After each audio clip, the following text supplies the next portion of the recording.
Eloquent English. Unlock the power of fluent English. Hi, everyone. Welcome back to the Eloquent English, the English podcast where learning meets life's journey.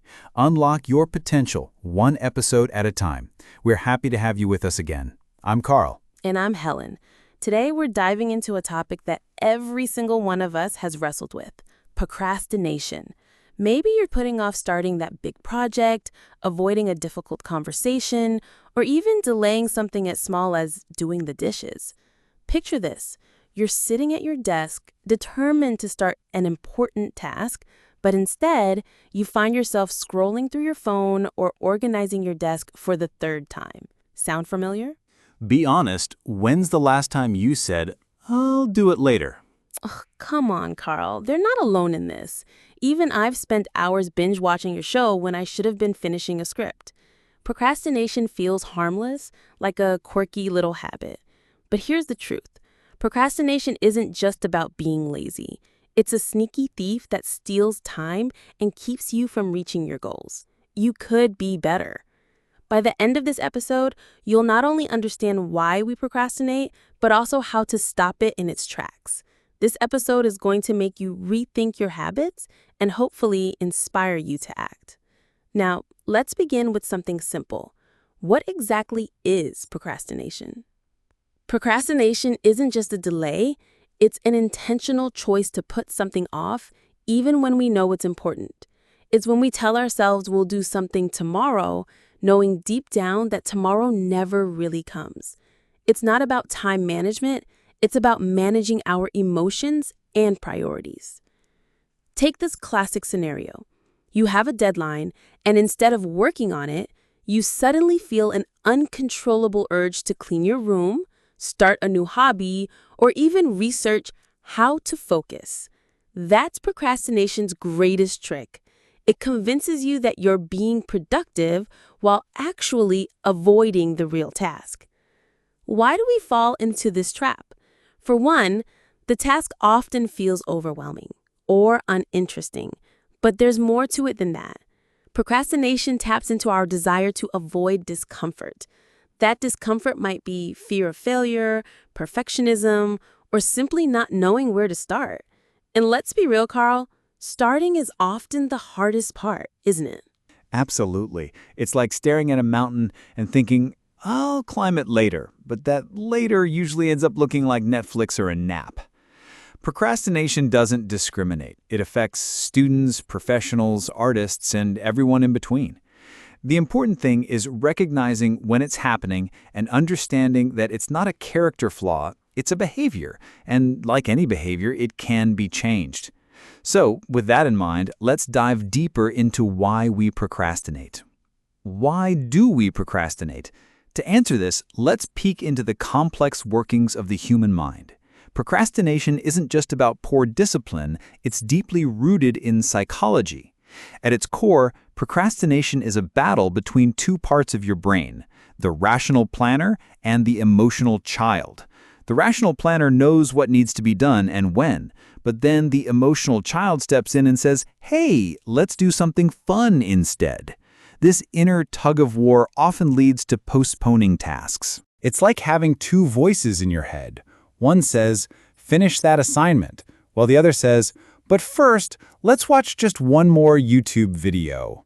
And just one never really means one, does it?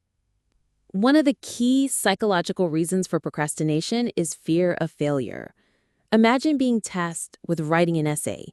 Even before starting, you might worry that it won't be good enough. That fear paralyzes you, making the thought of even beginning feel impossible.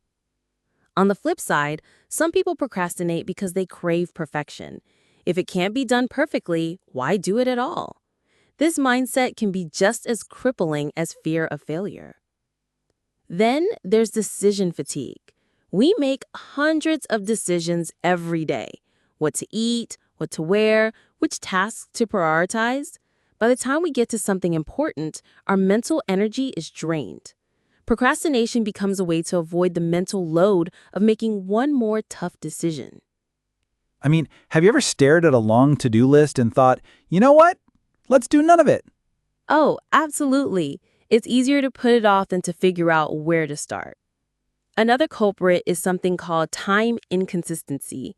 This is when our brain values immediate rewards over future benefits. We might know that studying today will help us ace the test next week, but the reward feels so far away. Meanwhile, scrolling through Instagram offers instant gratification.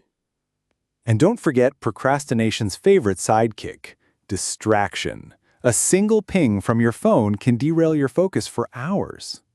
It's important to recognize that procrastination is not about being lazy or unmotivated. It's a survival mechanism our brain uses to protect us from stress, anxiety, or discomfort. Unfortunately, this short-term relief often leads to long-term problems like missed deadlines, added stress, and that awful feeling of guilt. The good news is, once you understand what's driving your procrastination, you can start to take control of it. It's not easy, but it's definitely possible. So let's keep going. What happens when our brain's desire for instant gratification clashes with our long-term goals? Let's talk about one of the biggest reasons we procrastinate, the tension between instant gratification and long-term goals. Our brains are hardwired to seek pleasure and avoid pain, and unfortunately, that doesn't always align with our future aspirations. Imagine this. You have a big report due in a week. Working on it now would save you a lot of stress later. But instead, you grab a snack, scroll through social media, or watch a quick episode of your favorite show. Why? Because these activities offer instant satisfaction while the reward for completing the report feels distant and abstract. It's like our brains are saying, why work hard now when you can feel good right away? Right, it's the classic marshmallow test for grown-ups. Except instead of marshmallows, it's video games, online shopping, or cat videos. This conflict is rooted in the psychological concept called temporal discounting. It means we value rewards that are closer in time more than those that are farther away. So even if finishing the report could lead to a promotion or praise from your boss, the allure of immediate fun is often too tempting to resist. Technology doesn't make it any easier. Apps, notifications, and endless streams of entertainment are designed to hijack our attention. They offer quick bursts of dopamine, making it even harder to focus on tasks that require sustained effort. It's no wonder procrastination feels so addictive. The world is practically begging us to delay our work. But here's the thing. Procrastination doesn't just delay progress. It creates a ripple effect. By indulging in short-term pleasures, we often sacrifice our long-term goals. For example, putting off studying for an exam might feel harmless in the moment, but come test day, the panic sets in. That panic, in turn, reinforces the habit of procrastination. It's like borrowing happiness from tomorrow to enjoy today. But then tomorrow comes and you're left paying it back, with interest. The good news? This cycle can be broken. The first step is awareness. Recognize when you're choosing instant gratification over meaningful progress. Ask yourself, is this really what I want right now? Or am I avoiding something bigger? One effective technique is to make long-term goals feel more immediate. Break them down into smaller tasks that offer quick wins. For instance, instead of saying, I need to finish this report, try, I'll spend 20 minutes outlining the main points. This gives your brain a sense of accomplishment without feeling overwhelmed. And don't forget to reward yourself for those small victories. Sometimes a little treat can go a long way in keeping you motivated. Just make sure the treat doesn't turn into another distraction. So, while it's natural to crave instant gratification, learning to balance it with long-term thinking is key to overcoming procrastination. Next, let's explore another powerful factor: how emotions play a big role in why we procrastinate. Emotions play a massive role in procrastination. Often, it's not the task itself we're avoiding, it's the uncomfortable feelings that come with it. Stress, anxiety, frustration, or even boredom can make us push tasks aside in favor of something that feels better in the moment. Have you ever stared at a blank page and thought, I just don't have the energy for this today? All the time. It's like the blank page stares back, daring you to mess it up. Negative emotions are a powerful trigger for procrastination. If a task feels too difficult, we might avoid starting it altogether. If it feels tedious, we're quick to trade it for something more exciting. And if it feels risky, like making a big decision or presenting an idea, fear of failure can stop us in our tracks. But here's the twist. Procrastination doesn't actually make those emotions go away. In fact, it often makes them worse. The longer we avoid the task, the more guilt, stress, and self-doubt build up. It becomes a vicious cycle. It's like running from a shadow. It doesn't disappear, it just follows you wherever you go. Another emotional factor is how we view ourselves. Sometimes procrastination stems from low self-confidence. If we don't believe we can do something well, it's easier to delay starting than to risk confirming our doubts. On the other hand, people who set unrealistically high standards for themselves, perfectionists, might also procrastinate. Why? Because starting a task means facing the possibility that it won't be perfect, and that thought can be paralyzing. It's funny, isn't it?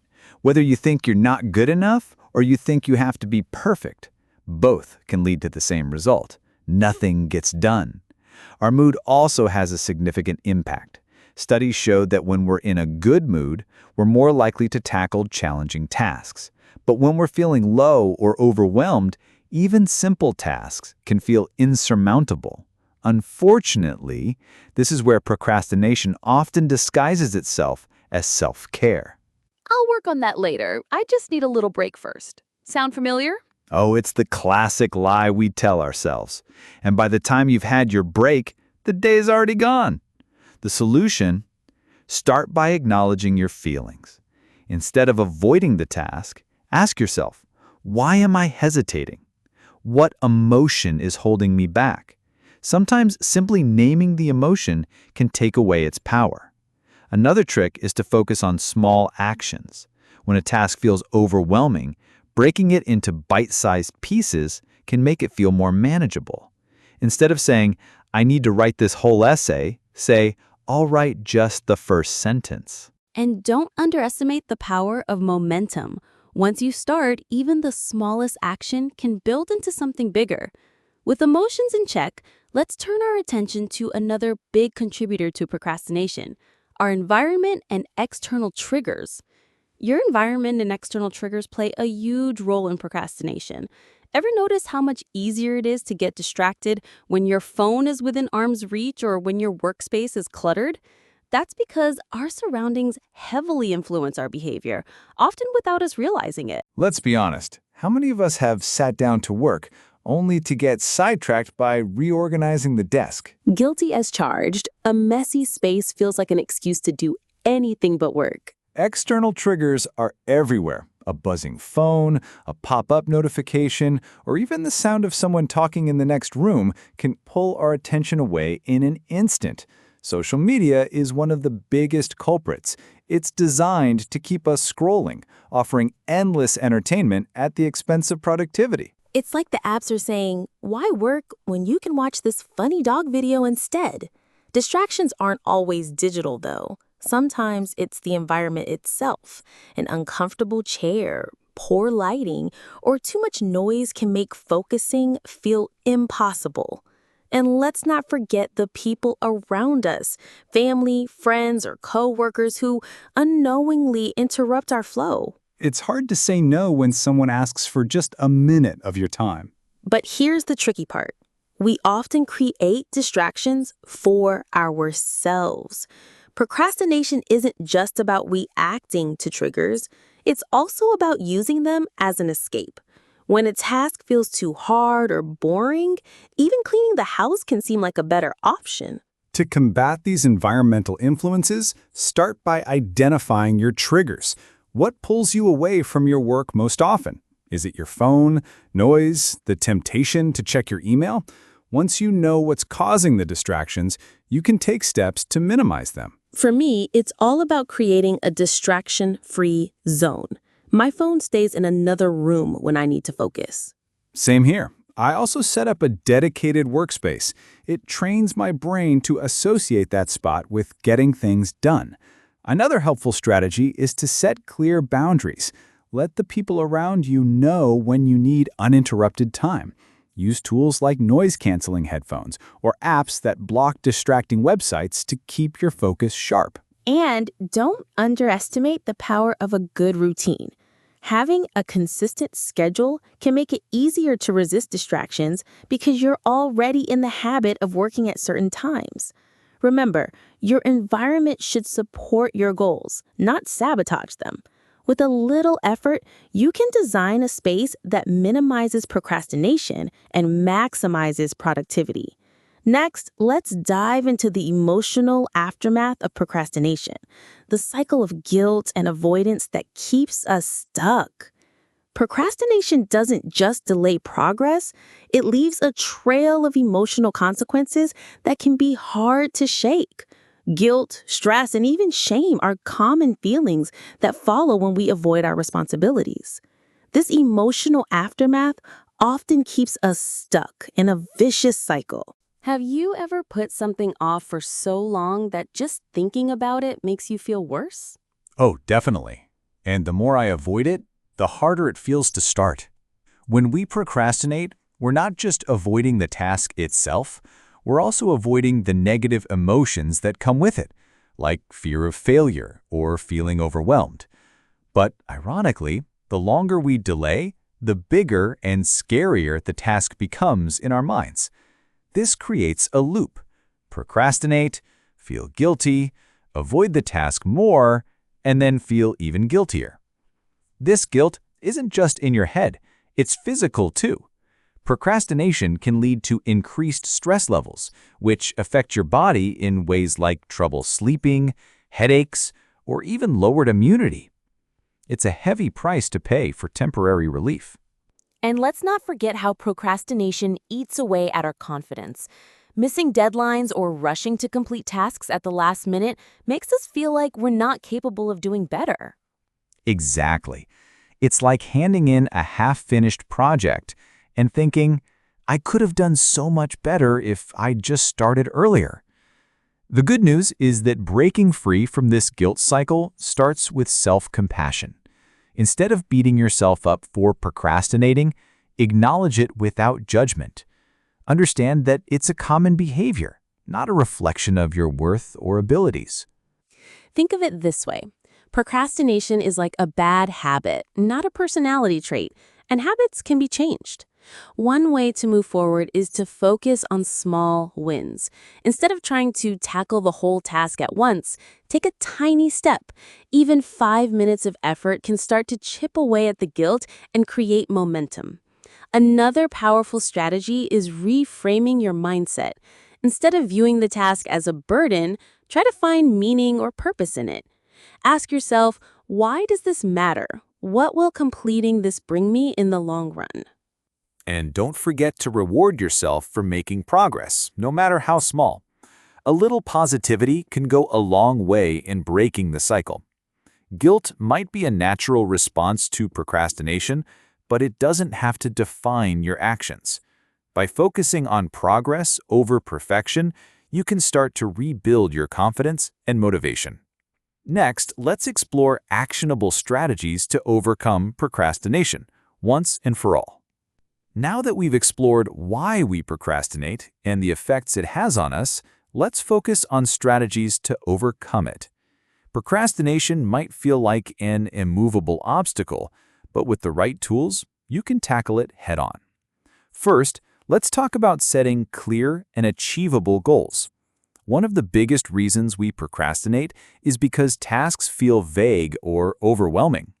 Instead of saying, I need to clean the house, break it into smaller, actionable steps, like I'll start by tidying the living room for 10 minutes. It's amazing how something small can snowball into something big.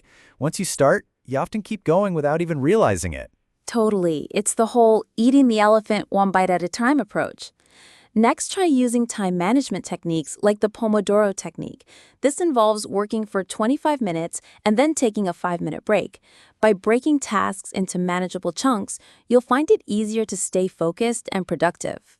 Another great strategy is to remove distractions. Identify your biggest triggers and create an environment that minimizes them. This might mean putting your phone on silent, using noise-canceling headphones, or working in a space designated only for productivity. Sometimes just clearing the clutter from your desk can make a huge difference. Or, if you're like me, turning off Wi-Fi altogether. No internet, no distractions. Accountability can also be a game changer. Share your goals with a friend, colleague, or family member who can check in on your progress. Sometimes knowing someone else is watching can be the push you need to stay on track. I've even joined online communities for accountability. It's amazing how motivating it is to share your wins and your struggles with others. And don't underestimate the power of rewards. Promise yourself a treat after completing a task, whether it's a favorite snack, a short walk, or an episode of your favorite show. Lastly, practice self-compassion. Procrastination isn't a failure, it's a habit. And like any habit, it takes time and effort to change. Celebrate your progress, no matter how small, and don't let setbacks derail you. Remember, overcoming procrastination is about progress, not perfection. Every step forward counts. Exactly. The key is to keep moving forward, even if it's just one step at a time. By combining these strategies, you can take control of your time and reduce the hold procrastination has on your life. It's not about eliminating it completely, it's about learning to manage it and keep moving toward your goals. Let's wrap up with some helpful vocabulary to strengthen your understanding and keep you motivated. Vocabulary list. Procrastinate. Verb. Procrastinate. Delay doing something important. Don't procrastinate on your homework. Trigger. Noun. Trigger. Something that causes an action. Notifications are a big trigger for distraction. Temporal. Adjective. Temporal. Relating to time. Temporal discounting explains why we prioritize immediate rewards. Momentum. Noun. Momentum. The force gained by moving forward. Once you start, momentum will keep you going. Distraction. Noun. Distraction. Something that diverts attention. Social media is a common distraction while studying. Gratification. Noun. Gratification. Pleasure or satisfaction. Instant gratification often leads to procrastination. Fatigue. Noun. Fatigue. Extreme tiredness. Decision fatigue can lead to putting tasks off.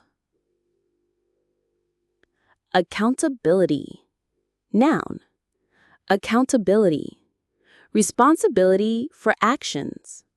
Having accountability helps me stay on track. Self-compassion. Noun. Self-compassion. Kindness toward oneself. Practice self-compassion when you make mistakes. Overwhelm. Verb. Overwhelm. Feel excessive stress. A long to-do list can overwhelm anyone. Productivity. Noun. Productivity. The state of being efficient. Managing time well boosts productivity. Vague. Adjective. Vague.